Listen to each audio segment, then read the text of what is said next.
Good morning po. Tayo po'y mag-aral ng salita ng Diyos, the book of Philippians chapter 4 verse 4 hanggang 5. Magalak kayong lagi sa Panginoon, inuulit ko magalak kayo.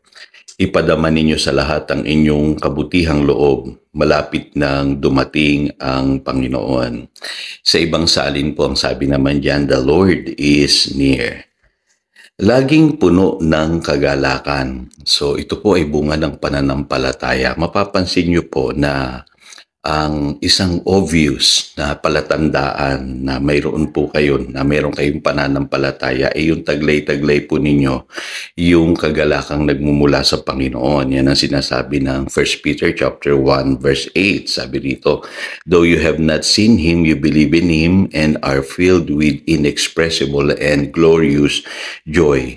Ang nakakatuwa po dito sa joy na ito, meron po itong inward manifestation, na kung tawagin natin ngayon ay kapayapaan, na hindi malirip. Sabi sa Philippians chapter 4 verses 6 to 7, ang sabi diyan, do not be anxious about anything, but in every situation by prayer and petition with thanksgiving, present your requests to God, and the peace of God, which transcends all understanding, will guard your hearts and your minds in Christ Jesus. So makikita po ninyo, yung outward manifestation joy, makikita sa inyo na kayo'y nananalig kung meron kayong joy. Sa inward naman, na manifestation, ang mararanasan po ninyo ay yung kapayapaang hindi malirip. So, natural po sa atin ang mag-share ng ating pananampalataya kung meron po tayong joy. Tandaan niyo po yan, kitang-kita po yan sa inyong mga mukha at sa kalagayan ng inyong puso. Ngayon, kakaiba po itong joy na ito kasi sabi po sa James chapter 1 verse 2, ito po yung tinatawag na pure joy, na kayang humarap sa lahat ng trials of many kinds. At ang sabi po ng John chapter 15 verse 11, ang sabi po rito ng ating Panginoon, that my joy may be in you and that your joy may be complete. Kompleto po yun na mararanasan po ninyo sa inyong buhay. Hindi nyo pinipilit, kusa po kayong nagagalak. Dahil galing yan sa ating relationship kay Lord. At ang sabi sa John 16 verse 24, and you will receive and your joy will be complete. Kung tayo naman po'y nananalangin, ang sabi ng Biblia, mararanasan din natin yung kagalakan na nagmumula sa Diyos.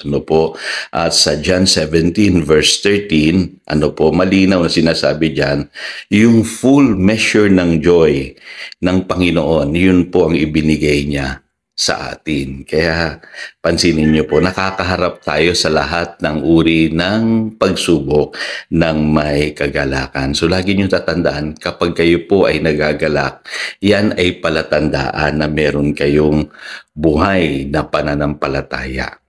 At pangalawang katotohanan po, mapapansin nyo, ang palatandaan din na kayo po ay nasa sentro ng kalooban ng Panginoon ay yung joy.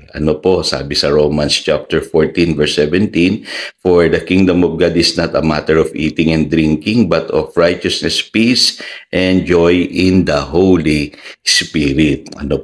Kaya kung kayo'y lumalakad ng sangayon sa kalooban ng Panginoon, hindi nawawala ang inyong kagalakan. Lagi kayong masaya. Obvious na obvious po yan. At panghuli, ang joy din ng palatandaan na kayo po ay nakaka-experience ng revival, na kayo'y puspos ng Holy Spirit. Sabi sa Acts chapter 13 verse 52, and the disciples were filled with joy and with the Holy Spirit. So obvious, yung mga unang Kristiyano, nung sila po'y napuspos ng Holy Spirit, sila'y punong-puno ng kagalakan. Kaya madali mong makita yung mga tao na nakaka-experience ng revival. Sila po'y puspos ng kagalakan. Kaya ang masasabi ko lamang po na mahalagang palatandaan na tayo po'y nananampalataya tayo po'y tiyak na tayo po'y tinutugon ng Panginoon, na tayo po ay lumalakad sa kalooban ng Panginoon at higit sa lahat puspos ng Espiritu ng Diyos yung taglay-taglay natin, yung kagalakang nagmumula sa Diyos. So tayo po'y manalangin.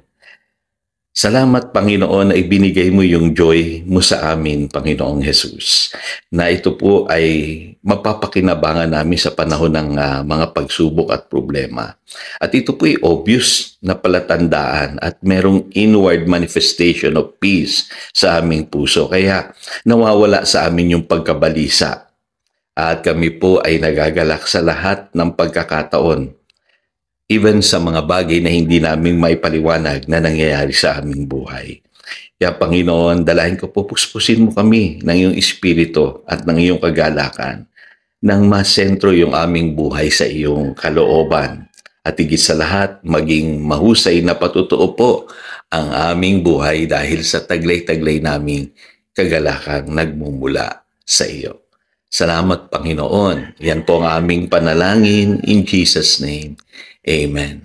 Again, ito si Pastor Jojo nagpapaalala upang daluyan tayo ng pagpapala, manatili tayo sa kanyang salita. Good morning.